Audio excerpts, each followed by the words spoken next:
Hello, hello, hello everyone. I hope তোমরা সবাই খুব ভালো আছো। কিছু ভিডিও তোমাদের জন্য বানিয়ে রেখেছিলাম, কিন্তু কথাগুলো খুব মনের কথা বলার ইচ্ছে হলো, কারণ এখন পরিস্থিতি যা, তাতে আমার মনে হয় কিছু কথা বলা খুব প্রয়োজনীয়। আমিও দেবলীনা নন্দীর ব্যাপারে অনেকগুলো কথা বলেছিলাম, আবেগপ্রবল হয়ে নিজের সাথে ওর তুলনা করেছিলাম, কিন্তু আসলে ওর মতন কপাল বা ভাগ্য বা ভালোবাসা হয়তো অনেক আমাদের মতন মেয়েরা হয়তো করি না। কারণ যাকে ভালোবাসবো তাকে আর যাই করি সোশ্যাল মিডিয়ায় এসে মুখের ওপর সমস্ত কিছু বলতে পারবো না।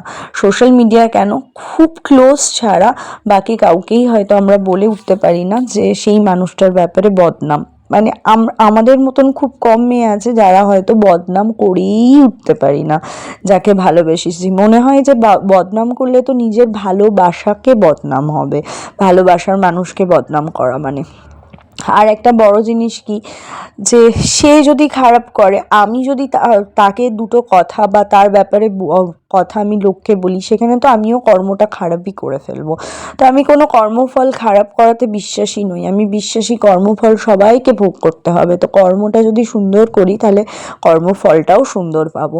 তো আমার ভালোবাসার মানুষ যদি আমাকে কষ্ট দেয়, দুঃখ দেয়, আমার ওপর অত্যাচার করে, সেটা মেন্টালি হোক, ফিজিক্যালি হোক, যেরকমই হোক না কেন, সেই জিনিসটা আমি যদি আসল জায়গায় জানাতে পারি, যাকে জানালে আমার আসল কাজ হবে, আমি তাকেই জানাবো, তার কাছে কাঁদবো, তাকে বলবো। 10টা মানুষকে জানিয়ে লাভ নেই। আর একটা জিনিস, যে এই ওষুধ খাওয়া নিয়ে অ্যাকচুয়ালি যখন কেউ এরকম ভুল বা বাজে ডিসিশন নিয়ে থাকে, আমার লাইফেও আমি এরকম করেছি বলেই বুঝি, কাউকে আমরা জানিয়ে উঠতে পারি না। মানে আমার ক্ষেত্রে তো তাই হয়েছিল, আমি কাউকে জানাতে পারিনি। আমার বড় ব্রাউনি আহ, আমাকে হয়তো সেই মুহূর্তে মানে অবলার জীব হয়েও তারামাই, আমি মনে করি যে তারামাই হোক আর আমার শিব বাবাই হোক, মানে বাবা বা তারামাই হয়তো আমাকে বাঁচিয়েছিল, সেটা ব্রাউনির দ্বারাই হোক আর যেভাবেই হোক, যত বাড়ি হোক না কেন আমাকে বাঁচিয়েছিল। এবার কোনো মানুষকে বলে আমি কি মরতে যেতে পারি? আমি এটাই ভাবি। যারা যারা যায় তারা যে লোককে কেন বলে মরতে যায়, তাহলে তো সেই আটকেই দেবে। মনের কথা না হয় মনেই থাকলো, বা চিঠি লিখেই চলে গেলাম।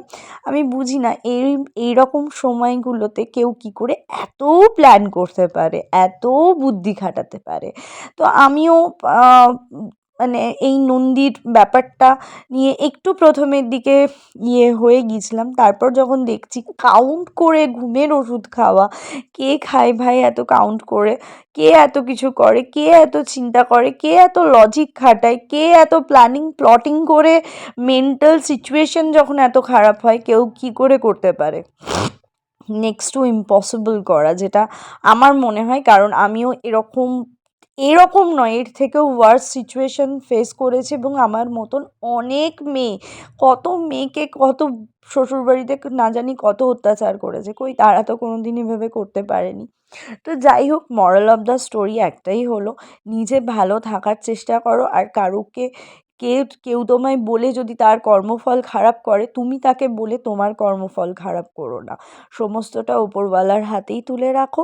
আমার মনে হয় সে যেই ফলটা দেবে সেটার থেকে বড় মার বা বড় জিনিস আর কিছু হয় না। বিশ্বাস আর ভরসা রাখলে ওপরওয়ালা তোমাকে একদিন ঠিক রেজাল্ট দিয়ে দেবে। যাই হোক, রান্নাটা দেখে কার কার লোভ লাগলো বলো। আর আমি কি কথাটা খুব ভুল করলাম? মনে হয় না বলেছি।